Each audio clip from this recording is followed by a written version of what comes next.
Сегодня у нас интересный гость Рустам Эфенди Ималиев, наш давний друг, представитель, можно сказать, руководитель татарского штаба Москвы. И он с краеведом тоже давно сотрудничает с татарскими. Скажем, при его поддержке мы издали очень интересную книгу по татарской стратегии. Это был хороший проект. Но сегодня мы собрались по другому поводу. Раз он в Казани, мы хотели бы немножко узнать, чем живет татарская Москва, какова роль штаба татар Москвы вот в этой жизни. А то мы так часто слышим, что вот татарский штаб не то сделал, не сё сделал, там разные дискуссии по этому поводу, даже какие-то жалобы идут по этому аспекту. Но так как я несколько раз посещал татарский штаб, у меня взгляд совершенно другой. Я думаю, что это интересная организация и построена довольно своеобразно. И мне даже кажется, что можно было бы на аналогичном примере построить и в других городах такие организации. Вот поэтому, Рустам Эфенди, первый вопрос вам такой. Как вообще татарский штаб Москвы сложился? То есть истоки, из чего это началось? Ну, об этом мы много и печатали, рассказывали. Значит, все-таки это не совсем моя заслуга. Да? Я уже пришел в готовую организацию. Она была создана Фикхратом Ахметзяновичем Табеевым, называлась ДЛ-16. Вот. Они начали собираться уже в 92-х, 3-х годах. Начали собираться. В 95-м они официально уже оформились. Это был ДЛ-16. Целью этой организации было, значит, всех подружить, собрать в Москве выходцев из Татарстана. Потому что Фикхрат Ахметзянович, работая 20 лет в Татарстане, он как-то был уверен, что в Татарстане не совсем обычные кадры, и они недооцененные кадры. Такого самоотверженных, таких работников, основаны на энтузиазме, приходить на работу раньше. Вот его принципы. После работы оставаться, в субботу, воскресенье выходить. Да, вот такие кадры самоотверженные только в Татарстане. Значит, речь идет о некоем элитном клубе таком. Элитном клубе, да. В разное время там были и, значит, и Елен, вот, например, там, кого только перечислить, Бородин, Павел Павлович, кого только там не было, да. Вот, все приходили на Табеева. Это был такой элитнейший клуб. Но и люди среднего звена, знакомые через знакомых или по рекомендации туда приходили. Вот. Это было очень полезно людям, только что переселившимся в Москву. Они сразу за один вечер находили себе, значит, земляков и в силовых структурах, и в медицинской, и в каких-то, значит, строительных компаниях, и риэлторы приобретения жилья. Как-то вот так. Вот это бы уже создал, значит, продвижение кадров в Москве. Этим занимался вот Фикхрат Ахметзянович Табеев. Потому что благодаря этому клубу некоторые люди сделали просто головокружительную карьеру в считанное время. Это Минимущество России, пожалуйста, начальник, замы, все начальники отделов. Это МВД России, да?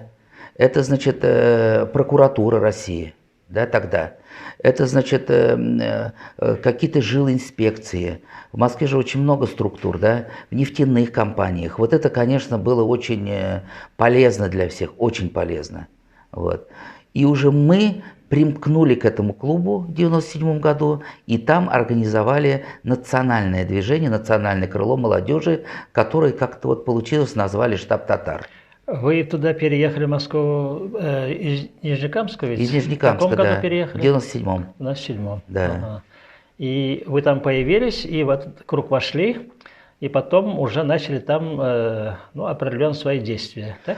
Ну, в этом кругу я уже еще в 93-м году в начале переехал, год пожил, взял квартиру, значит, семья у меня не переехала в 93-м году, потом, значит, вот обратно уже второе у меня было такое пришествие в Москву, так сказать, и как-то в этом кругу я уже многих знал. И Анатолия Ивановича Козлова, хорошие у нас отношения были, значит, Владимир Валерьевич Кузьмин, бывший вот секретарь обкома комсомола, я знал. Многих я уже знал там, конечно.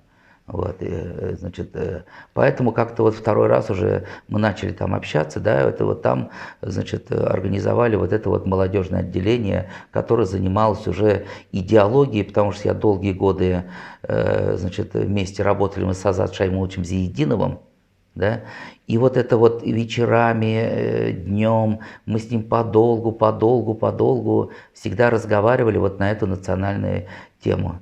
Вот у летчиков-испытателей, когда они встречаются, они не имя спрашивают, а спрашивают, а сколько у вас часов налета. Да. Исходя из этого идет дальнейшая постановка наших отношений. Вот у нас с Зиединовым были, наверное, сотни часов общения, да, вот, и одна и та же тема. И поэтому вот эту тему я хотел в Москве, я видел, что когда мы приехали, настолько было равнодушие. Я не видел людей, которые татарским языком занимаются особо.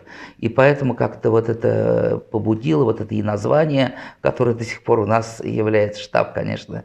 Вот. Мы вот начали заниматься, попытались остановить и вот это вот сохранение татарского языка, культуры, значит, фольклора этого татарского в Москве. Все-таки Татарстан, конечно, в Москве был представлен, но вот прежде всего нашим полномочным представительством.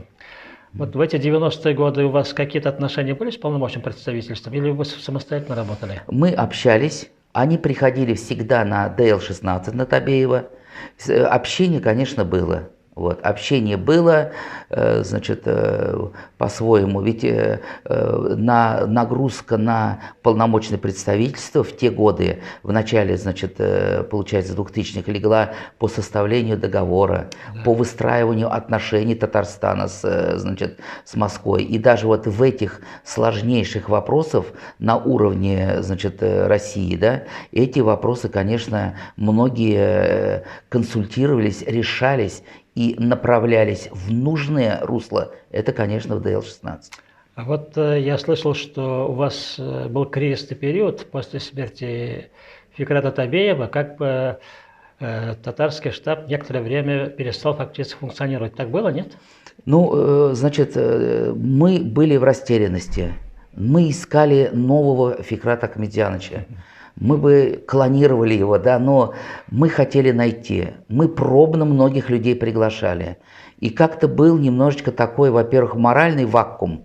Даже последний год, вот мы справили его 85-летие. Да. Штабом мы лично, только мы организовали это, значит, мы отметили его день рождения на высоком уровне. Когда ему исполнялось 86 лет, также мы все собрались, и вот именно в этот день он приболел и не смог прийти, когда ему было 86. Но на следующий день он человек, наверное, 15 пригласил к себе домой в течение 2-3 дней, и каждого выслушал. Так, кто что говорил, как было, все мы держали отчет. И за его 86-летие без него. В 87-летие он уже болел, конечно, так посерьезней, но мы все равно его справили день рождения, все равно мы к нему все пришли, и все равно все отчет держали, уж так сказать, да. И после этого, когда значит, его не стало, конечно, у нас был немножечко такой период, мы искали замену. А замены, оказывается, такого масштаба нет. И поэтому как-то мы уж сами начали, я пытался говорить почти его голосом, но это же Табеев есть Табеев, все равно не получится. Я пытался копировать автоматически его, значит, выражения, его, ну, это, конечно, наверное, да, немножечко было месяц-два, как-то вот это, мы не знали, как двигаться дальше, потому что как флаг, как флагман, как Табеев, ведь, и тогда мы поняли, что когда его не стало, мы поняли масштаб этой личности и поняли, что эта личность, она, вот, мне кажется, до конца не изучена и не проанализирована.